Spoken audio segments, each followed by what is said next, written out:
JonTron.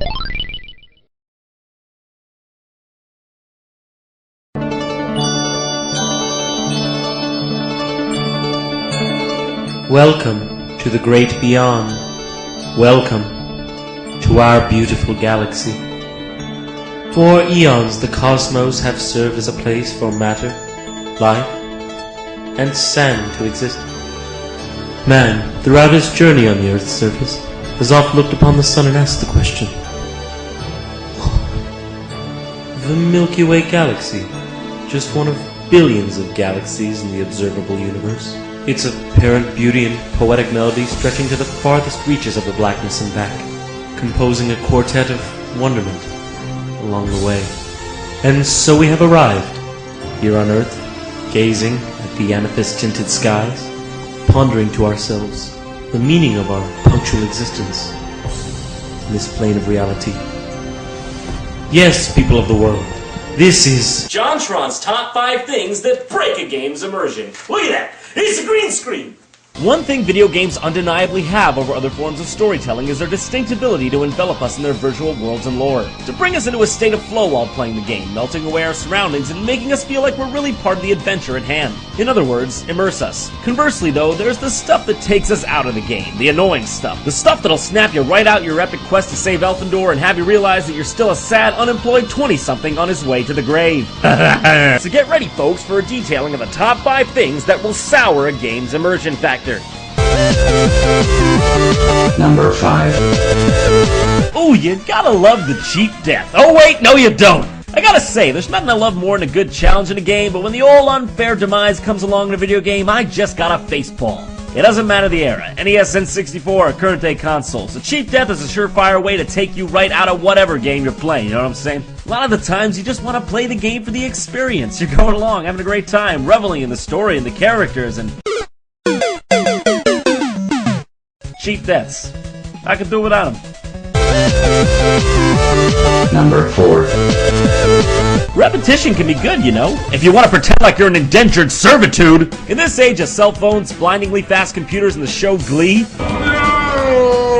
people don't want to do boring stuff anymore. Perhaps in the times of the past, counting on your rosary was the best way to distract yourself from the polio, but in modern times, we have toasters that cook eggs too, okay? We don't want to be bothered by repetitive gameplay and mind-numbing fetch quests. There's not a much more powerful tool for snapping you back into your pathetic existence than hearing the words, "Go and bring me back 6 forest walrus hides, and I'll give you some gold," or some shit like that. This doesn't even strictly include games like RPGs. Try Devil May Cry. I mean, why does it take so many hits to kill these guys? Is that necessary? Is that fun? Was that good? Yeah? You like that? I see a good engrossing game following a pattern of thought, action, reward, not blistering mundanity.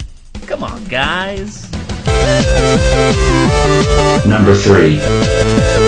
Too many long, drawn-out, and boring cutscenes. I'm looking at you, Final Hallway 13. To reach that feeling of enmeshment with a game, you gotta retain that feeling of flow, and what better way to crumble up that cookie than to punctuate every 10 or so minutes with a scenery-chewing cutscene. Maybe it was simply a hardware limitation in the past, but nowadays more and more games like Fallout 3, Half-Life 2, Mass Effect, and Dead Space are foregoing the traditional cutscene for a more play-and-control style. It's just so much easier to feel like you're actually in the game when you're actually in control at all times, thinking and breathing like the character himself. Because, let's face it, how can you possibly relate to your character anymore after you've seen him go,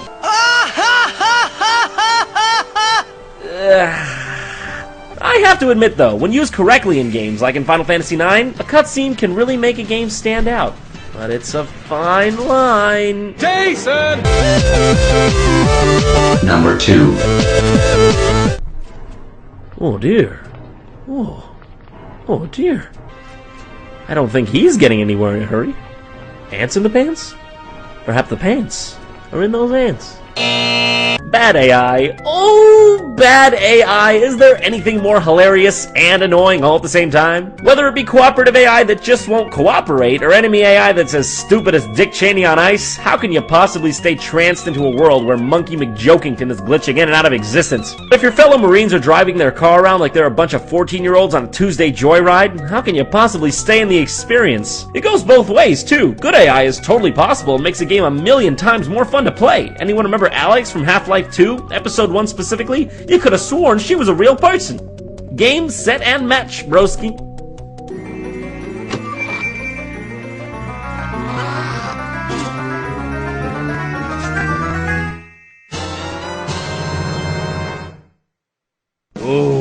now it's time for the big granddaddy of them all. The one, the only.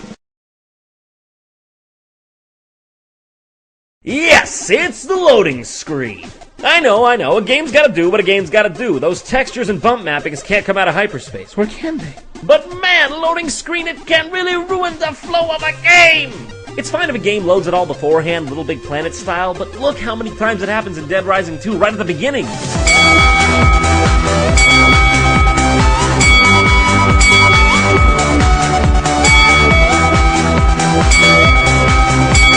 So many! It's honestly just frustrating after a while. A game can easily go from having that seamless World of Warcraft feeling to having that choppy, gross feeling. I know, I shouldn't complain about this. It's mainly technical, and I don't know how to program, but there are so many games that get it right, you'd have to think it's all just in good planning. So yeah, as far as I'm concerned, there is no bigger hit to a game's immersion factor than a bunch of choppy, long, slow loading screens.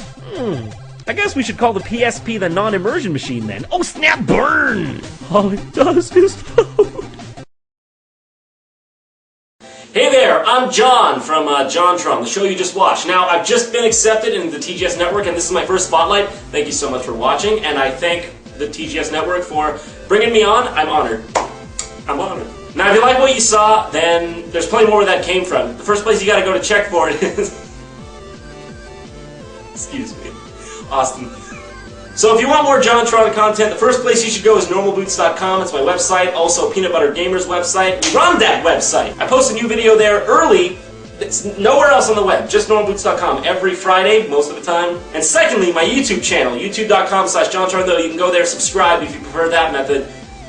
It comes to your inbox. But you knew that.